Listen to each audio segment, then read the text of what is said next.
Workforce.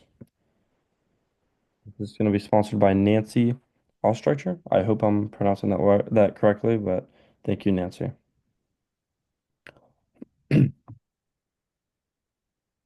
Um, Once again, thank you for being here. Welcome. If you'd like to sponsor an upcoming class, you can email info@mittlerseniortech.com. That really benefits us. It helps us keep everything running and allows us to host one of these meetings every Sunday or every couple of Sundays.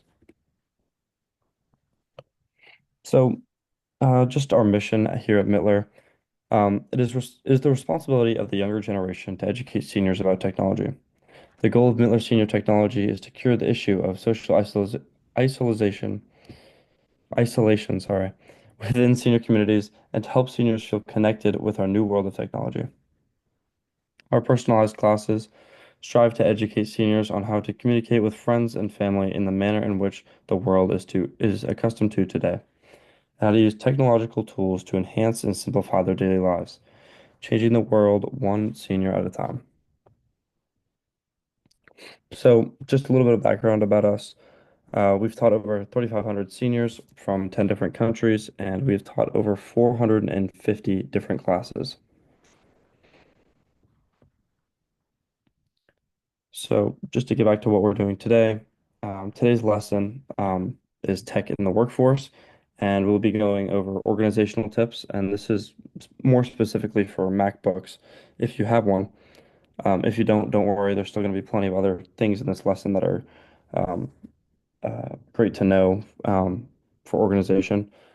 Business email tricks and the Google Workspace. Awesome. So I'm going to pass it here to Daniel, and he's going to get us started. Yeah, so staying organized with files. So understanding how to work with files and folders is an important part of using your computer. Once you understand how files and folders work, you'll use them all the time. In this lesson, we'll show you the absolute basics of working with files, including how to open files, move your files into folders, and delete files. So here on the left, we have a Windows homepage, and on the right, we have a Mac. So this is before organizing everything. We have a cover letter here. We have a photo. We have maybe like an audio, and then we have a video. And then here we have a resume. We have a photos thing. We have audio. And we have another photo. If we want to organize that to folders, you put it into maybe this into photos. You'll have a recipes work folder, and you would open a folder, and you would see all your stuff in there.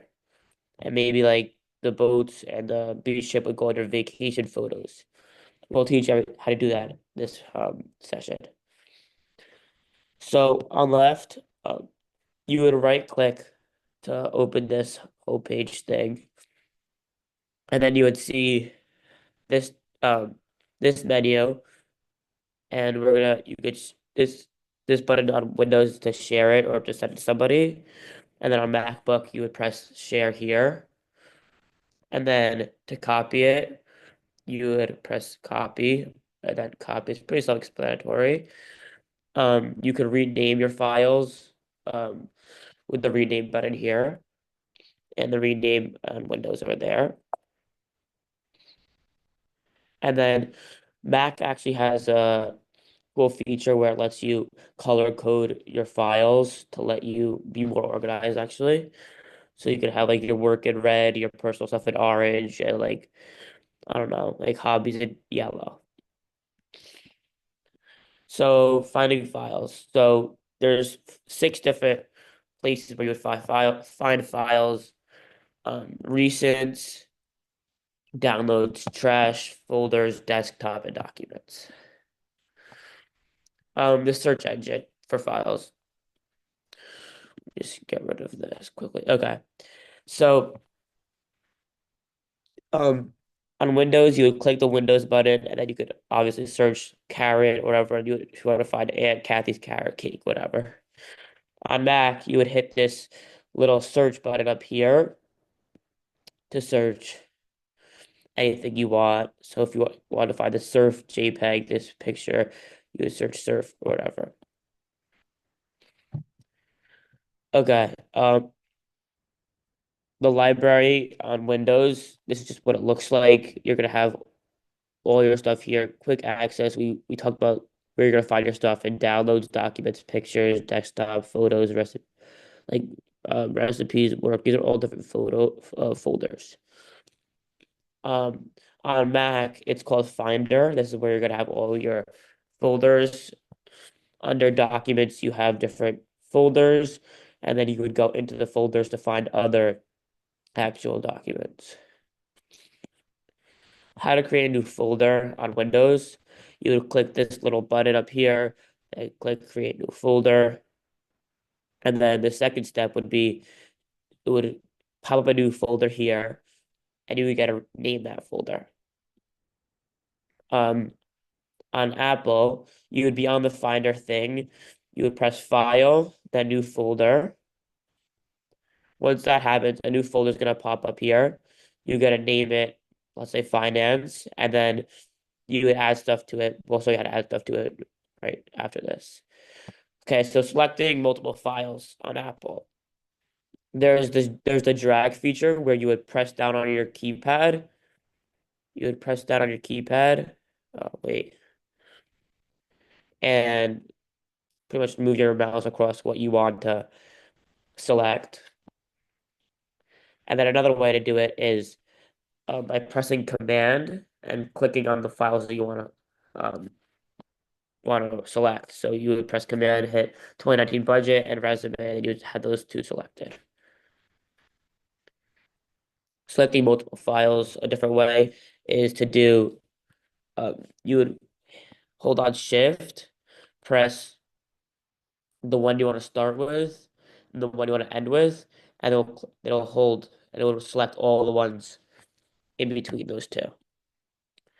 Another way on Apple is Command A, and that's gonna select all your files in that folder. Um, so selecting multiple files on Windows. So again, the drag feature where you click down and move your mouse across to select them. And then another way is to do control. While holding control, you would click on the here folders and files that you want to select because you want to skip over school documents or you don't want to do grocery budget. Another way is to do shift. As we said, you would hit shift for the school documents and then cover letter, and you'll also select anything in between that, which would be work. Um, Another way, so Control A, we talked about that on back also. It will select all of the files here. So here, business email tricks. This so there's a signature feature, there's a vacation reply, there's a snooze, there's a schedule on email. Um,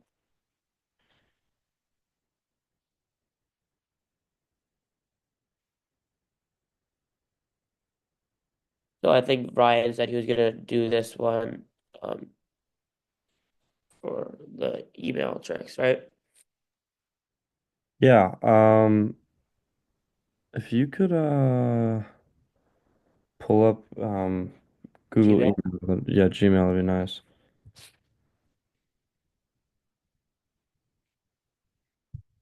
Actually, let's just go straight to Google. You can just start right here. Okay, so just to get started on Google, um, I'm sure you guys have heard of Google before. I mean, you open your phone, it's like one of the first things that pops up, and on your laptop as well. It comes pre-installed on your laptop. So Google is best known as a search engine because, well, Google is probably best known as a search engine because that's how it started out. But today, like in the modern day, Google provides many services you can use to perform various tasks, such as Google Drive, Google Classroom, and Google Meets.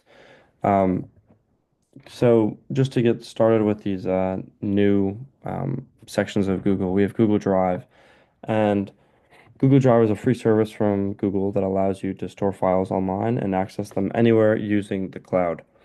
It also gives you access to free web-based applications for creating documents, spreadsheets, presentations, and more. I know personally for me, um, I take a lot of photos for my school sports, and I find it really useful to store pictures, videos, and share them with other people. So you can create a file online and basically send it out to whoever you'd like by copying the link to the file. And they can add whatever they'd like. They can delete things, add things, and it basically becomes this um, file that multiple people can change and access.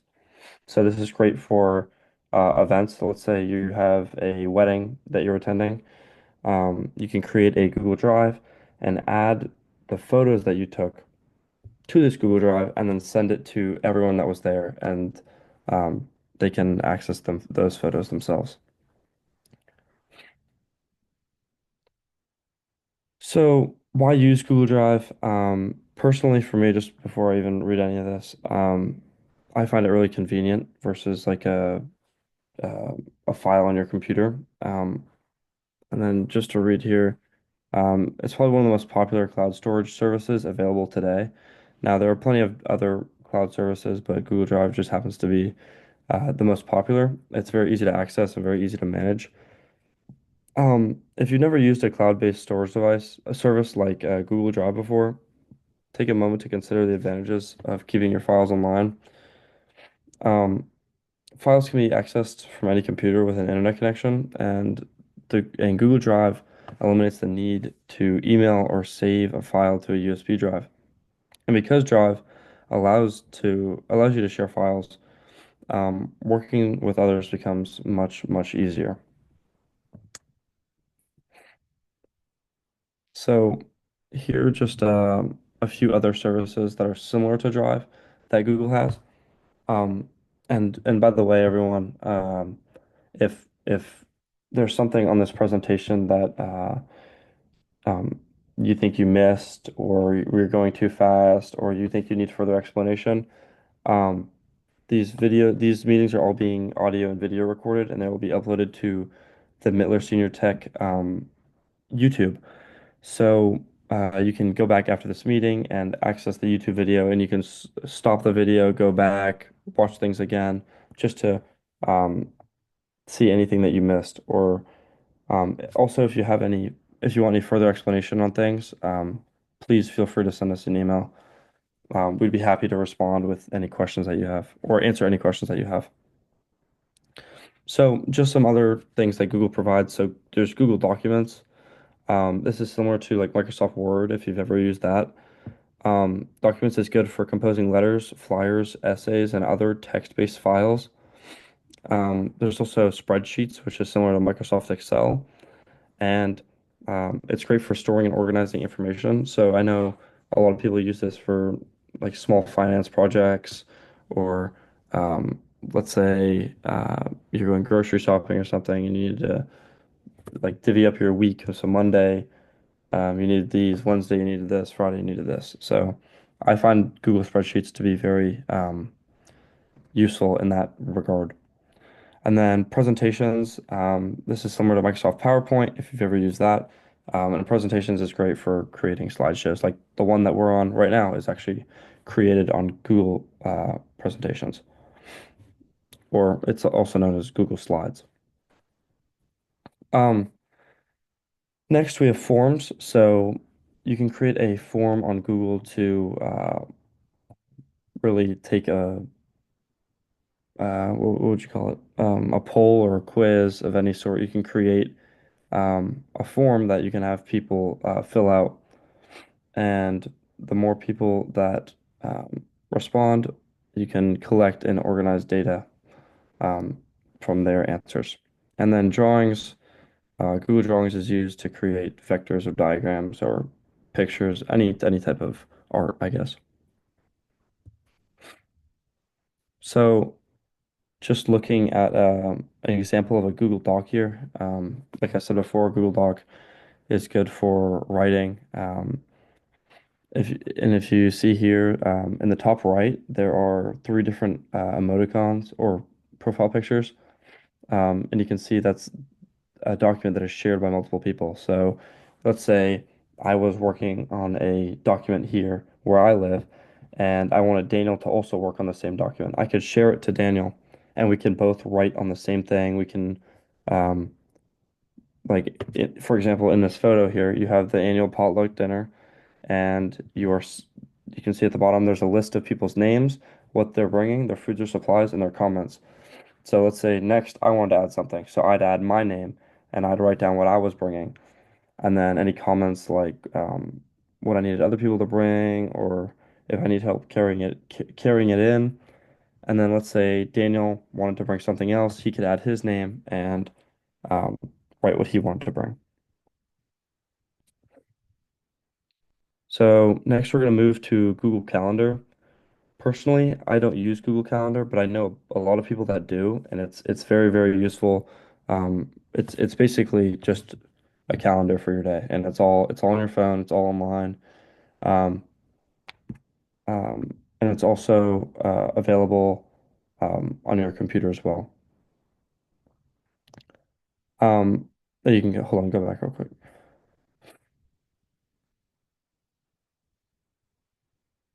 Can you go back a couple slides? There we go. So Google Slides is good for adding. Well, what we're gonna cover here for Google Calendar is um, adding an event and creating new calendars and notifications as well.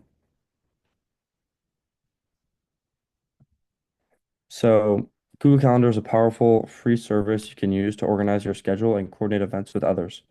It has many useful features, including the ability to share calendars with others and easily switch what is currently being displayed.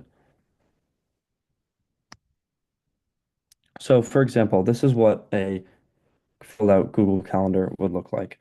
Um, when you first open it, it's all going to be white. There's not going to be any boxes you see there. So if you wanted to create a new calendar, you'd press on the plus in the top left that says create. And then from there, it's going to ask you a bunch of different information. So you can write down the title of what you want. You can set the date. You can set the time. You can set notes. And it's very useful because you can turn on notifications on your phone. So there's a Google Calendar app. Um, and you can go to the App Store, download it, and basically turn on notifications.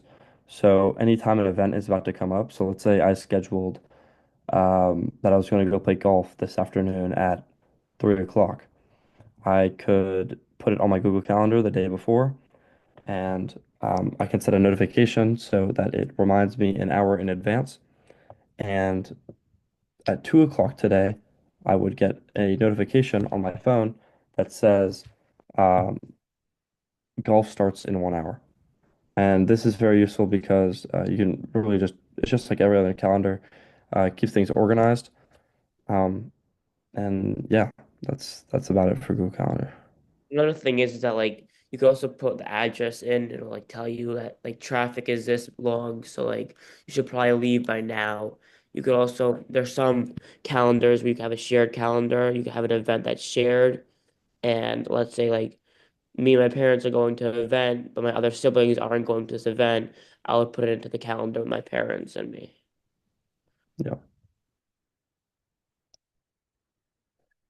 All right, so that's it for what we are covering today. I know it was kind of a quick lesson, but once again, the videos are all recorded, and you can go to the YouTube later today in this video, or later this week, and this video will be uploaded, and you'll be able to see anything that you missed or anything that you want to see again. So just a little bit about Miller. We offer two flagship courses. So we offer the basic flagship course, which is the basics to your computer or phone, and that's $75 for all 10 video lessons. And in order to access that, you'd go to Miller Senior Technology / Basics class, and then if you wanted a little bit of a more advanced class, you could buy the advanced one for just $100, and you'd go to Miller Senior Technology / Advanced class. Um, this is kind of outdated. You can skip this. Okay, so we offer a tech concierge program as well. So this is a 24/7 line for the MST team. So if you have any questions about anything, you could just email us at millersenior.technology. Um, at info@millerseniortech.com. And it's $30 a month, but trust me, it's very beneficial. If you have any questions whatsoever about your computer, we'll have somebody respond, and it's only going to be $30 a month. We also offer group classes. So if you're interested in that, if you wanted us to come in and see you in person, or you could do it over Zoom, we offer private lessons. So this is a one-on-one class where you can sit down with one of us and um, we can sit down and talk about anything with your technology. And then Tech Tip Tuesdays. So if you follow us on social medias, we post um, a clip every Tuesday about how to um, do a cool trick on your iPhone. Yeah, so you can support us through sponsors. That really helps us for these classes. And yeah, thank you all for being here. If you have any questions, please email info@millerseniortech.com. And our website is millerseniortech.com to see what we offer. All right. Thank you Thank you again. guys for coming. Thank you.